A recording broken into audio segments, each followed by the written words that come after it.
안녕하세요. 드라마 토파보는 명작위맛입니다. 오늘은 KBS 1일 드라마 대운을 잡아라 위 18회를 살펴보고 19회를 간단히 예측해보겠습니다. 어제 방송된 18회는 홍콩행을 선언한 한무철과 복권 당첨금으로 이사 문제를 두고 갈등하는 대식 부부의 이야기가 긴장감 있게 그려졌습니다. 이전 회차 중요 사건 분석 1. 한무철의 홍콩행 결정과 가족의 반응.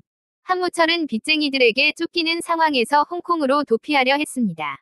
내가 홍콩 혼자 가면 그 빚쟁이들이 니들한테 달라붙어 피말리게 할 텐데 감당되겠냐?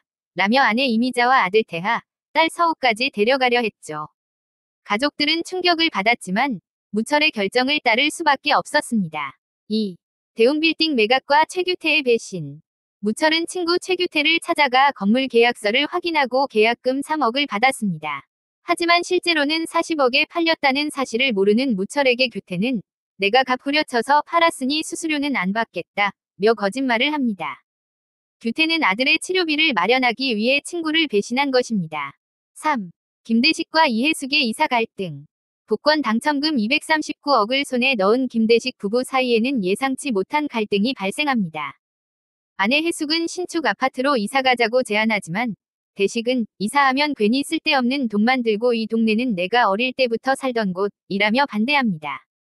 이에 해숙은 난 이 동네가 지긋지긋하다. 난 좀 이미자 안 보고 살고 싶다. 라며 분노를 폭발시킵니다. 19회에서 풀어야 할 핵심 의문점. 1. 이해숙의 실수로 무철의 홍콩행이 발각된 이유는 2. 갈 곳 없이 집으로 돌아온 무철 가족의 새로운 선택은 3. 대식과 해숙 부부의 갈등은 어떻게 해결될까? 19회 예상 전개. 첫 번째 장면, 미용실에서의 해숙. 고급 미용실에서 파마를 하고 있는 해숙. 옆자리 손님과 대화하며 무심코 우리 옆집은 홍콩으로 도망간대요. 빚이 많아서 라는 말을 합니다. 이 말이 빚쟁이들의 귀에 들어가게 됩니다. 해숙, 이 동네에 오래 살았는데 곧 이사 갈 거예요.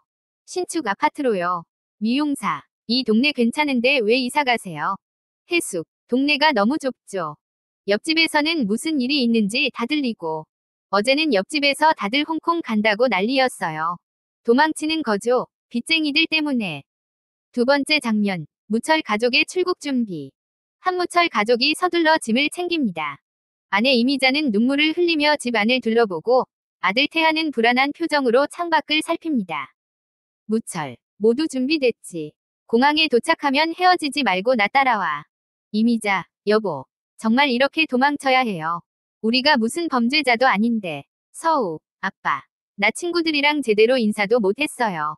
무철, 미안하다. 아빠가 실패해서. 하지만 홍콩 가면 다시 시작할 수 있어. 그때 밖에서 차 소리가 들리고 태아가 창문으로 확인합니다. 태아, 아빠. 검은 차 2대가 우리 집 앞에 서 있어요. 세 번째 장면, 빚쟁이들과의 대면. 무철 가족이 초조하게 집 안에 갇힌 상황. 빚쟁이들이 문을 두드립니다. 무철은 가족들을 뒤로 숨기고 문을 엽니다. 빚쟁이, 한무철 씨, 홍콩 가시나 봐요. 인사도 없이 그러면 서운하지. 무철, 뭔 소리야. 누가 그래. 빚쟁이, 건물 판돈 30억, 지금 당장 내놔.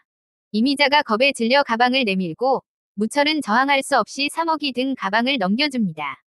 네 번째 장면, 규태의 집으로. 갈 곳 없는 무철 가족은 최규태에게 도움을 청합니다. 무철, 규태야. 나 좀 도와줘. 홍콩 못 가게 됐어. 빚쟁이들이 돈을 다 가져갔어. 규태, 당황하며 알았어. 근데 조심해서 와.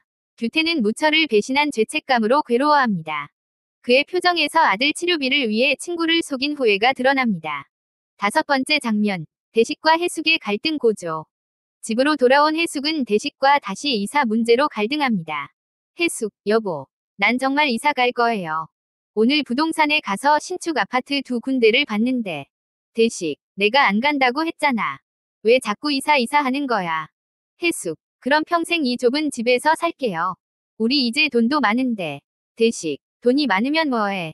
행복하지 않으면 돈이 무슨 소용이야.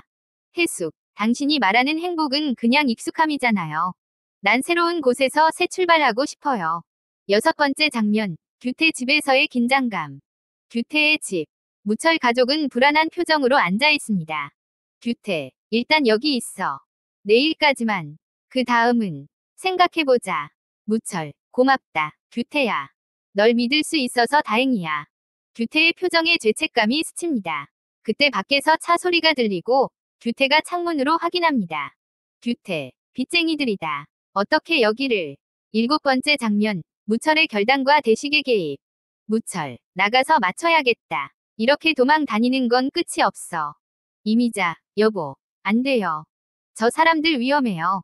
무철, 더 이상 너희를 위험에 빠뜨릴 수 없어. 이제 내가 책임질 때가 됐어. 무철이 문을 열려는 순간 밖에서 소란이 일어납니다. 창문으로 보니 대식이 빚쟁이들과 대화하고 있습니다. 대식, 이 동네에서 이러지 마세요. 경찰 불을 거해요. 빚쟁이, 당신이 뭔데 참견이야. 비켜.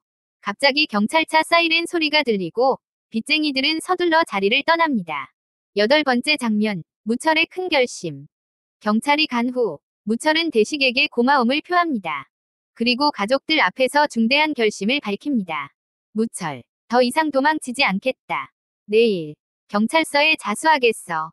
이미자, 충격을 받으며 여보. 무철, 이렇게 도망 다니면 우리 가족 모두 망가져. 내가 저지른 일, 내가 책임져야 해. 캐릭터별 심리 분석. 한무철은 지금까지 도망치면서 자신의 잘못을 회피해왔지만 이제는 진정한 책임감을 깨닫는 전환점을 맞이했습니다. 그의 더 이상 도망치지 않겠다 는 말은 자신의 과거와 직면하려는 의지를 담고 있습니다. 이해숙은 돈이 생기자 그동안 억눌려 있던 욕망과 불만이 폭발하는 상태입니다. 그녀가 원하는 것은 단순한 집이 아니라 새로운 정체성, 새로운 시작입니다. 최규태는 친구 한무철을 배신했다는 죄책감과 아들을 살려야 한다는 절박함 사이에서 괴로워합니다. 그가 무철을 도와주려는 것은 죄책감을 덜기 위한 속죄의 행위이기도 합니다. 김대식은 돈보다 중요한 가치를 알고 있는 인물입니다. 하지만 그의 익숙함에 대한 집착은 변화에 대한 두려움을 리응숨기고 있을 수도 있습니다. 복선과 상징적 요소 분석. 해숙이 고급 미용실에서 파마를 하는 장면은 그녀의 변화에 대한 욕망과 새로운 정체성을 찾으려는 시도를 상징합니다. 이 장면이 무철의 홍콩행 정보가 새는 계기가 되는 것은 변화에 대한 욕망이 가져오는 예상치 못한 결과를 암시합니다. 무철이 빚쟁이들에게 가방을 내주는 장면은 그가 물질적인 것을 포기함으로써 오히려 정신적인 해방을 얻는 과정을 보여줍니다.